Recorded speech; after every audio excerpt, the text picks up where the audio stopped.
stormy seas and lost souls. Who is it? She's dreamt of this before. It's coming. Is it?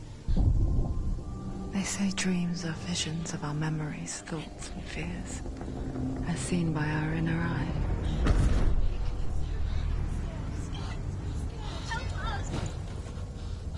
But what if each one of us is always dreaming, even when awake? And we only see what our inner eye creates for us.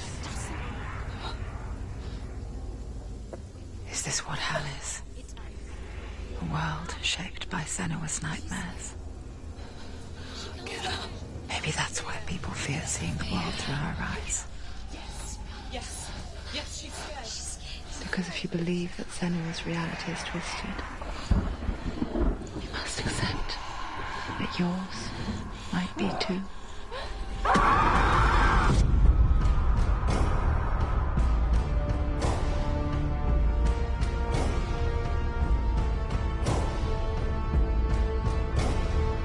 Hellblade Senua's Sacrifice is a video game about Senua, a Celtic warrior on a vision quest into Viking territory.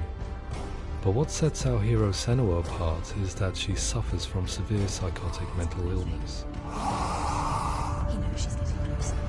He can feel her coming closer. She's getting closer. The original idea for Hellblade was to create a classic hero's journey, a journey of suffering, but one where the fantasy world is not another planet or alternate universe, but a world that is constructed in Senua's mind.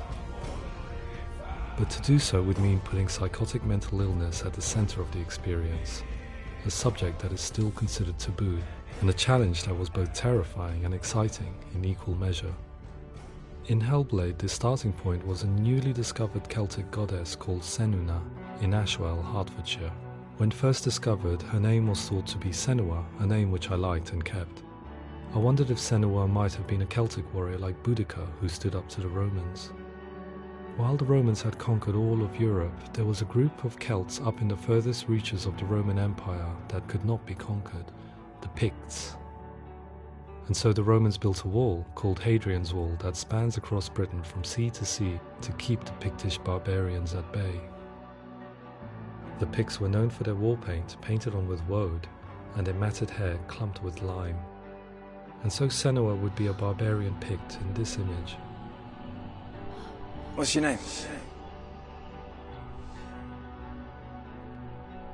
Senua. I haven't seen you before. I don't live home much. Oh, Zeno's daughter. I have to go. Wait! Orkney is off the coast of Scotland and was inhabited by the Picts, steeped in history and mystery, and so I made Orkney Senua's home and set the stage for a crisis. In the late 8th century, the first Vikings landed on the Orkney Islands. The population of the Picts crashed thereafter, replaced by the Norsemen of the 9th century. Were they wiped out? We don't know for sure, but it would seem likely given the reputation of the Vikings. The Northmen's brutality is legendary. High-ranking leaders and chieftains of the tribes they conquered were often offered as sacrifice to their gods. The most brutal of these sacrifices was known as the Blood Eagle. I imagine Senua as a young female warrior who returns home from exile to find her partner, Dillion, brutally sacrificed to a Norse god by these hellish warriors from a faraway land.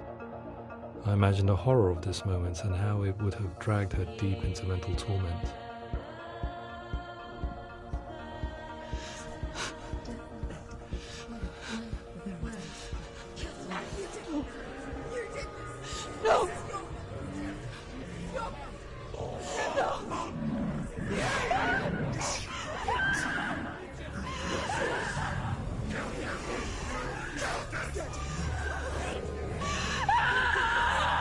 I came to learn that the Celts had a sophisticated and nuanced perspective on the nature of mental disorder.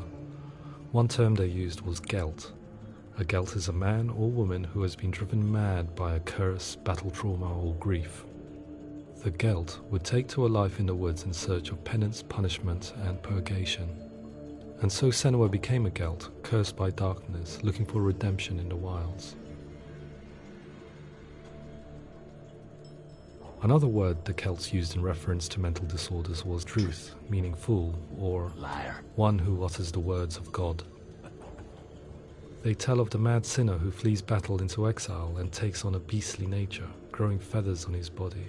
The character called Druth in Hellblade is based on a little-known person called Findan, an 8th century Irish Celt who was captured and enslaved by the Vikings, but eventually escaped to Orkney where he became a monk. I will tell you my stories of hell, if I may walk with you. Upon meeting Senua, it would be his stories that fuel her quest deep into their world of gods. The Northmen say the world will come to an end.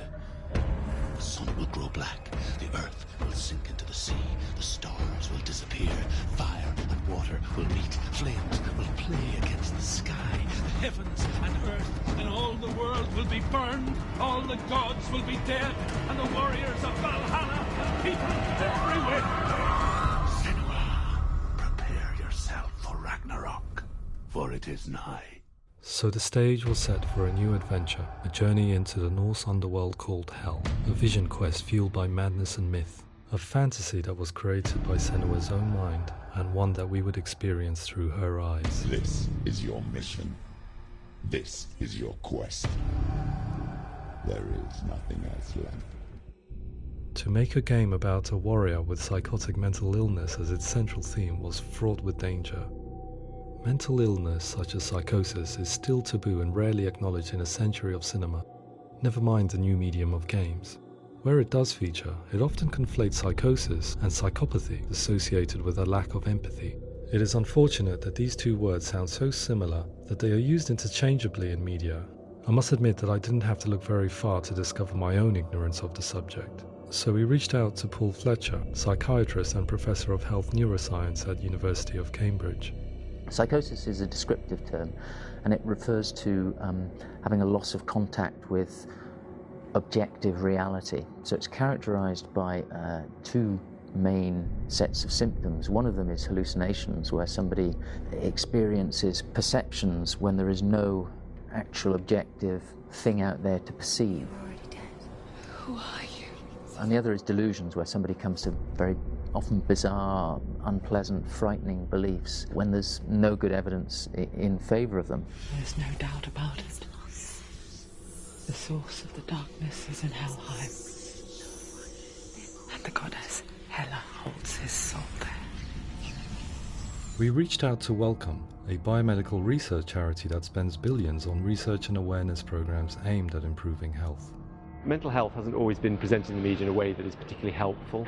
It can be challenging to engage people with the subject matter, and there are a lot of preconceived ideas about mental health, and particularly schizophrenia and psychosis. So we hope our support allows the team to continue to collaborate with Paul Fletcher and with those who have experience of psychosis to create a game that provides a fresh perspective on the condition and allows audiences to engage with it in a way that just wouldn't be possible in any other medium. What started out as a brief consultation convinced me that we were only scratching the surface of an immensely deep and interesting subject that could enrich and change the very nature of the game. That's cool. Thanks so much for coming here. Pleasure. Thanks. It's really interesting for me. I'd love to be involved. I think it's fascinating. Absolutely. Our understanding of psychosis is still very much a mystery, and ways of treating it are still primitive compared to physical illness. After all, it is easy to see the pain and suffering caused by physical diseases or physical trauma. It is not so easy to see the mental suffering and trauma of severe mental illness.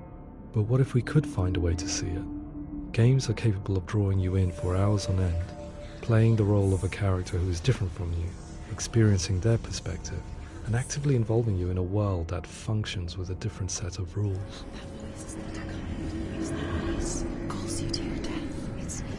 If we were to represent Senua's psychosis, we would have to simulate voice hearing, a common attribute. But how can we simulate something we have no first-hand experience of? Professor Charles Fernyhough, a leading expert in voice hearing from Durham University, offered his help.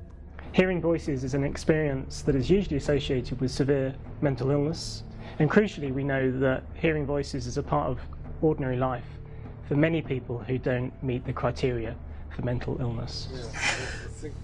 Yeah.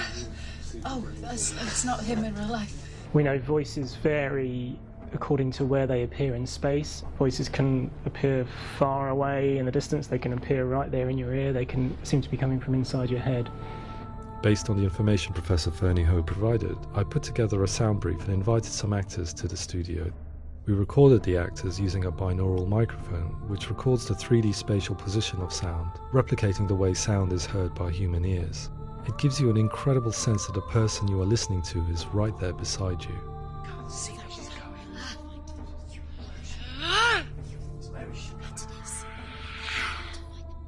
Rachel Waddingham from the Voice Collective came to our studio with 2 young voice hearers to speak to our team. We talked at length about their experiences and they listened to our tests, giving us feedback on how we could improve on it. Everyone hates her. She's cursed. It's very hard to represent what this experience is like, partly because it's such a personal, intense, emotional experience. It's testament to how Ninja Theory have been listening to what the researchers are saying, but also, crucially, listening to the experts by experience. What they've come up with is so compelling. It's by far the best representation I've heard of what these experiences are like.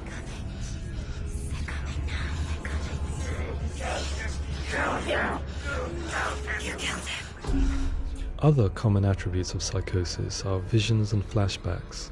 We met with Recovery College East, who work with and care for people recovering from severe mental disorders. A group of service users gave us their first-hand account of what they experience.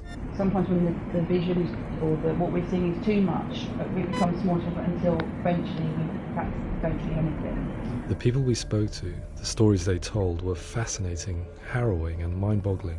The reality of what people experienced was vivid, far exceeding what I could possibly have imagined. We went away itching to represent some of these visions and flashbacks in the game. As we all know, my heart is so, love is so far away. Don't you know how I wanna feel deeper? I could never know how you grow, all these days are killing me. Now I see deep in me insanity does unfold. I just wanna feel deeper, deeper. I just wanna feel deeper, deeper.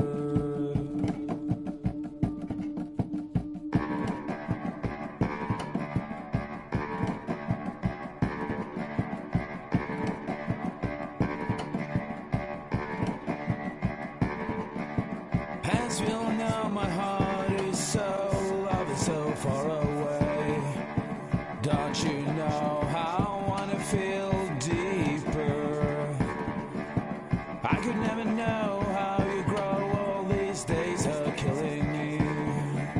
Feel like this, read like this, I just wanna live that song. I just wanna feel deeper, deeper.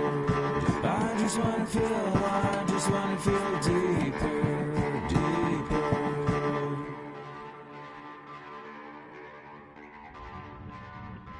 To refine our work, we continue to hold meetings with Recovery College East over the course of a year and a half, showing them what we had achieved so far and refining the in-game representations based on their feedback.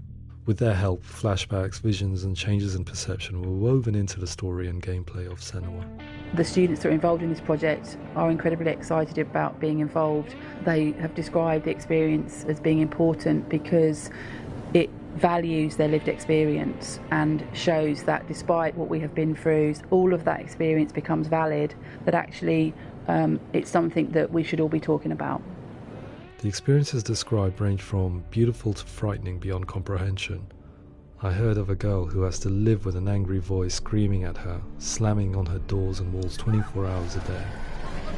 I met someone who would often see hanging corpses in a room, so real that she would sometimes try to rescue them. The panic and fear that comes with such visions is entirely understandable, and it can be a living horror for some. Worthless, weak, pathetic. Go on, feel sorry for yourself, because there's no one left to do that for you. I was urged by one fellow that we should not shy away from showing this horror, and so I was perpetually torn in making Hellblade. Had we gone too far with our representations or not far enough? broken and lost. Just like your soul. Come on.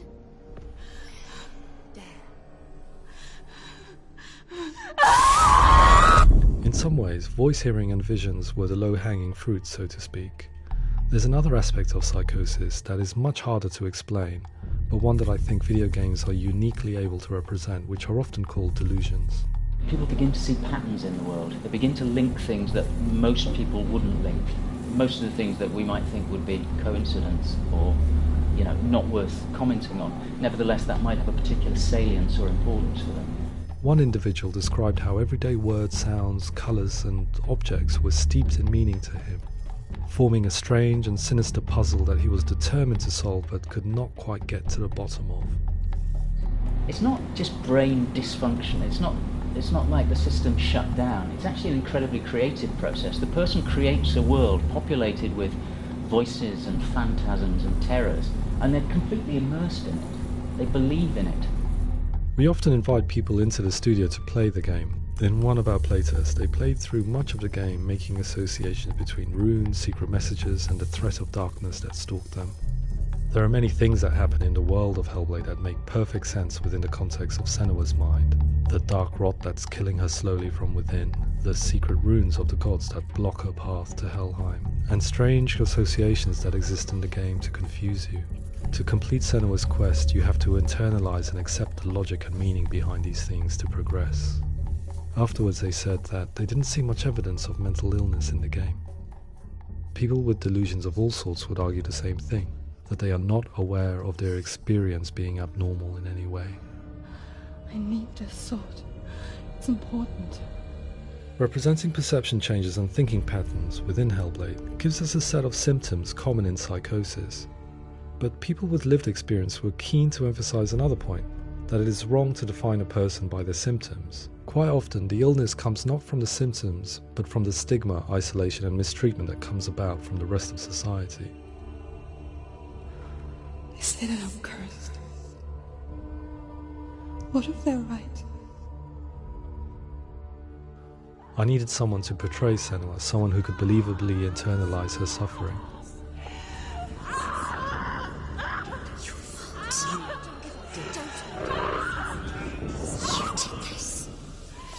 Melina Jurgens, our video editor, had been a stand-in for Senua over a few months while we perfected our motion capture techniques. Without realizing it, she had already auditioned for the role, and I knew her well enough to know that I didn't have to teach her to act, but to relive her own internal pain. As often is the case, those who have suffered mental anguish are never far from us.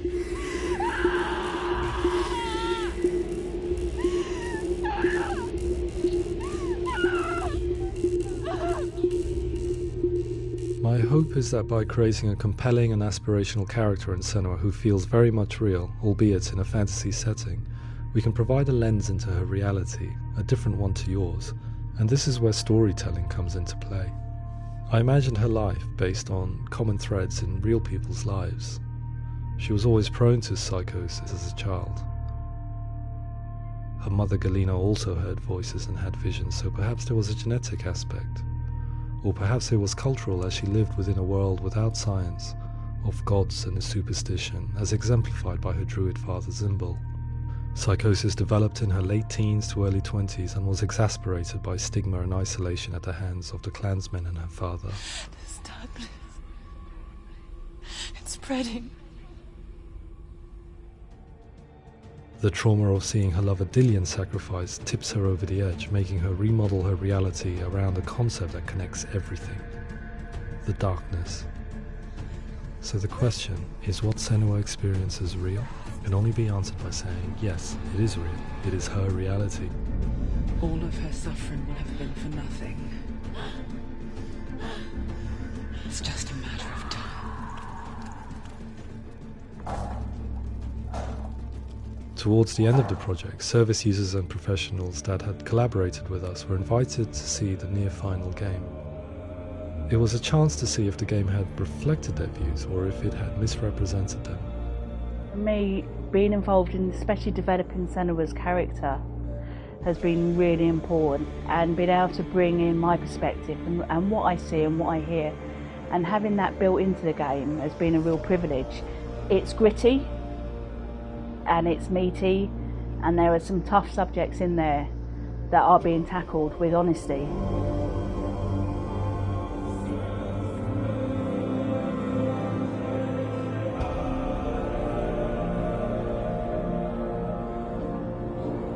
I was blown away by it today, absolutely blown away.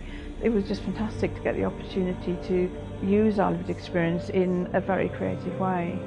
There's nothing tokenistic about the work we've put in. It feels like we've been listened to, things have been taken on board, and I think there was a lot of realism in the game itself, and it feels very authentic.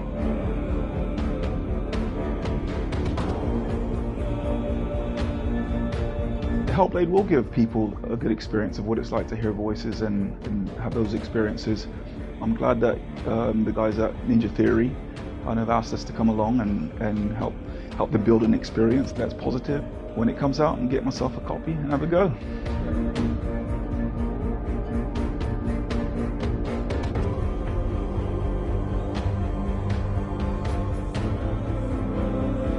I think all the way through I was really inspired by how the conversations have translated into the game in a way that I think I didn't imagine was possible. So wonderful, really wonderful.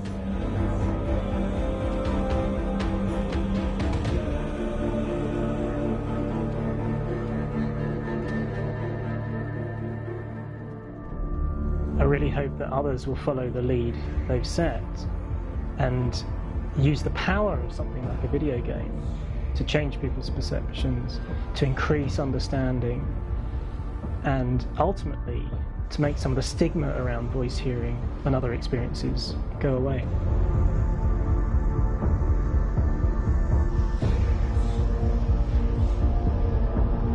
For me, it was really exciting to see something that I explore scientifically being represented so beautifully in a character who's trying to penetrate the mysteries of the environment in which they've been placed, with all of this strange uncertainty and noise and conflicting information that they're getting.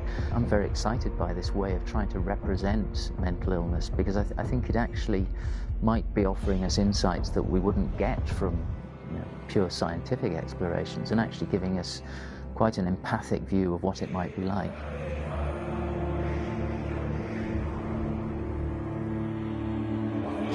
Mental illness has been with us for as long as we have been on this planet, but why? Why hasn't evolution stamped out this weakness from within our gene pool? I often pondered this question until I realized that the question had an inbuilt flaw. It assumes that being and thinking differently is a weakness.